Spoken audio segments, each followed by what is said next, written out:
desperately trying to keep his KTM off the green stuff there as he chases Morelli away from the first. The script and gets in beside, gets in behind him as they down and out of this race as well. That's a big shame.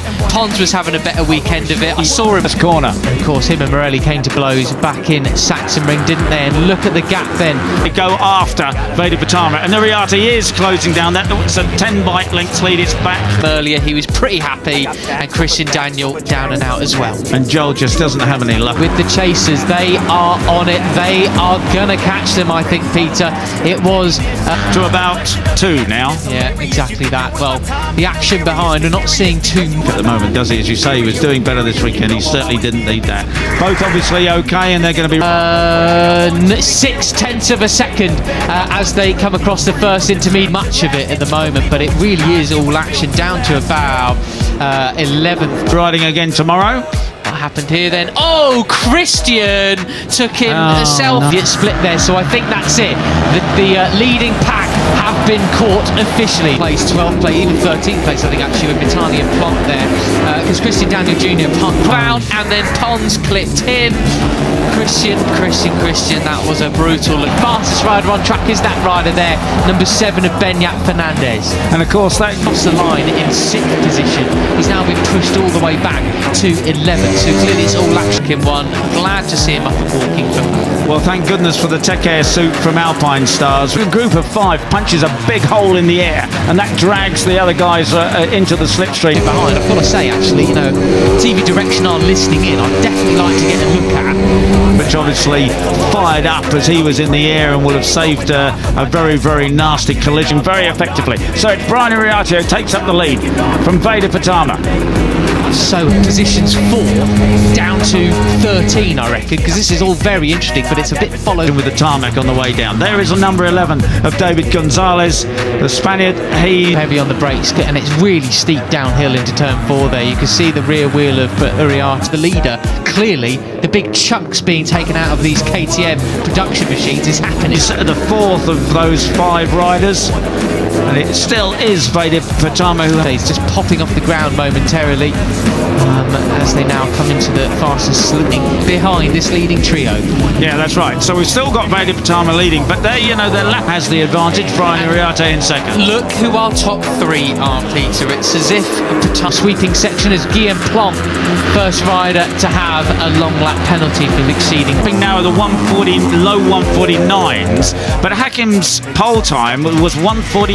Never went away and had an injury. It's like we're watching Jerez again, but you've got track limits. He's in 20th spot at the moment. That'll move him down, likely to last.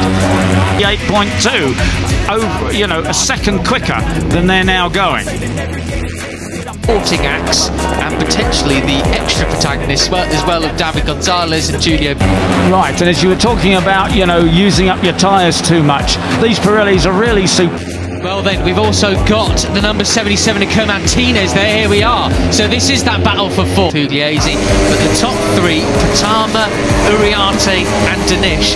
This tyres, they do drop off. The performance does fade away slightly, but it's very, very predictable. Well, brilliant. Look at this. I mean, Carter Thompson leads them. You've got Fernandez behind them, Morelli there. Seems like what it's going to be about this season, Peter. It does. And there's the number 13 pulling out of the slipstream, so the guys can feel what's happening, and usually doesn't give them any nasty surprises. Pugliese, the old sparring partners for the European Talent Cup, now in the Junior GP Moto3. Passing Brian Uriarte, goes he? No, he doesn't. Brian Uriarte on the 51, and the orange helmet still has. It's Brian Uriarte that leads, but up the inside now, it's David Gonzalez there on the number 11. Here he goes all the way back to Guillaume Plonk, who's back again at 2nd place, but behind is now Danish, and this is the battle for the cup.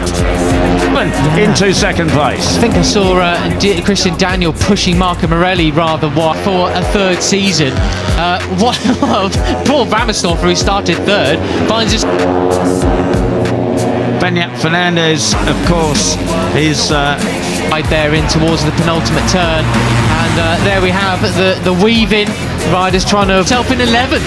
Yeah, and then that's no, you know, it's not a bad place to be in. Normal is out of it. He's in second place in the points, but he's not. Avoid the other riders catching too much of a slipstream. Morelli up the inside of Daniel again, just slots it there, goes a little. Circumstances, but when you started on the front row of the grid, you really hope for more, obviously. Yeah, absolutely. It's going to be there, I think, at the end of this one.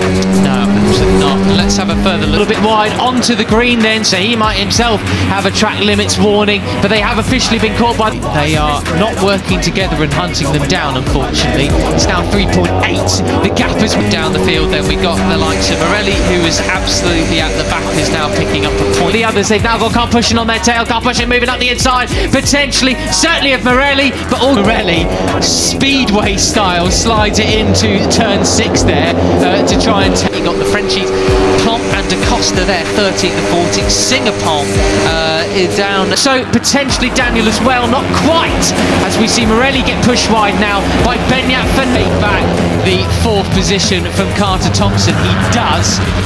No plan B in just ahead of them, sorry, in 12th position. I was just thinking where Singapore. Fernandez moving up the inside. Danish side by side with Morelli in the background too.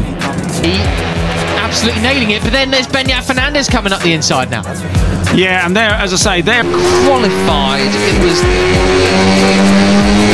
fairly far down, but I can't find them on. So Uriarte leads from Gonzalez. I wonder now if Gonzalez has all lapping a second slower than they did in practice as well. Morelli was a second faster than that in grid.